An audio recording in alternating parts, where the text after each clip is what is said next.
This is not mandatory learning. This is an entirely blue set of slides, so you don't have to learn this, but it's an important question. When we talk about the distances to stars and planets, well, we've been to the moon, we've been to Mars, we've been to basically every planet in the solar system. We know exactly how far away they are, or our ships would have crashed. But the stars are so far away, we can't possibly measure them with any technique that you would or I could understand normally.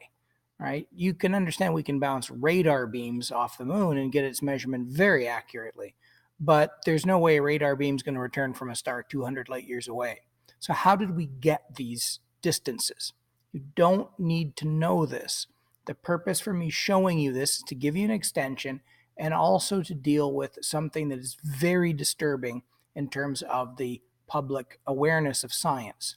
One of the phrases that comes from ignorance that I find very disturbing in our modern world is when someone says something like, we've worked out that the ocean's going to warm by 2 degrees this year and kill off the coral reef. And someone's going to go, like they know. Who the heck do they think they are? You know, we've been looking at the ocean, and you just know they're dismissing it. And then you can go, yeah, how do they know? And before you know it, this person has convinced you that the people who are experts in the field don't know what they're doing. And this person manifestly knows nothing. So basically, you're being told by the person who is ignorant of it that they know more than the person that studied. This leads us to a term called rhetoric.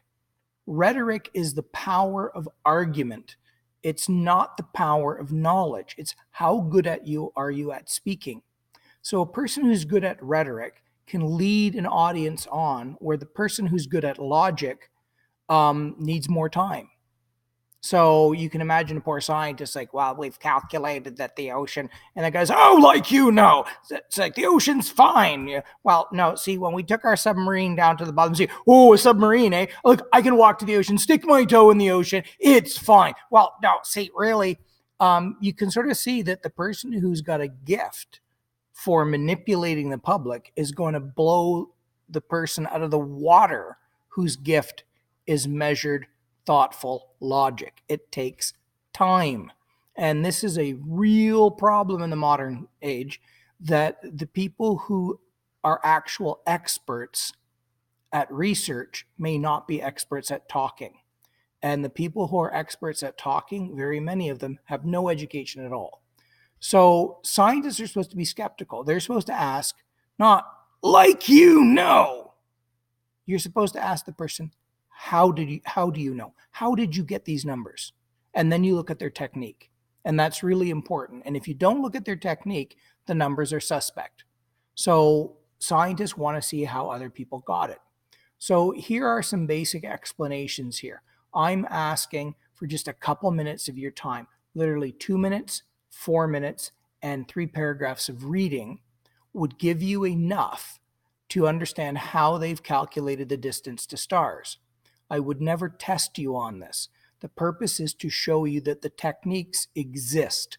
They're not that complicated, but you can well imagine why they don't make it on a debate show with a politician who's arguing things. So we still have these people on the modern world saying the Flat Earth Society that are insisting that none of these scientists have learned anything about outer space. So please watch these, your 6 minutes of your time, and it will help. These two are voluntary. This one's 11 minutes. It goes into much more detail, but easy to understand. And this one here is a senior high school astronomy class in Houston, Texas.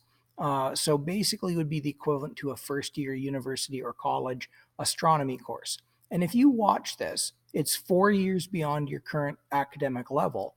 But what you're going to see is the techniques we've discussed so far in astronomy, you're going to have a fair understanding of it. It's probably going to be too much too fast, but the fact is you will now find it vaguely comprehensible. So in just a couple of months of grade 9, you can start to watch first-year university videos and go, hey, I understood that part. And if it's overwhelming to you, shut it off. You don't need to see this stuff again for 4 more years. So, but if you think you'd like to rise to the challenge, watch this last one and go, dang it, I know how to do some of that now. And it'll make you feel better as we approach the finals. Okay, so that's it. That's all I'm going to mention on measuring distances to the stars.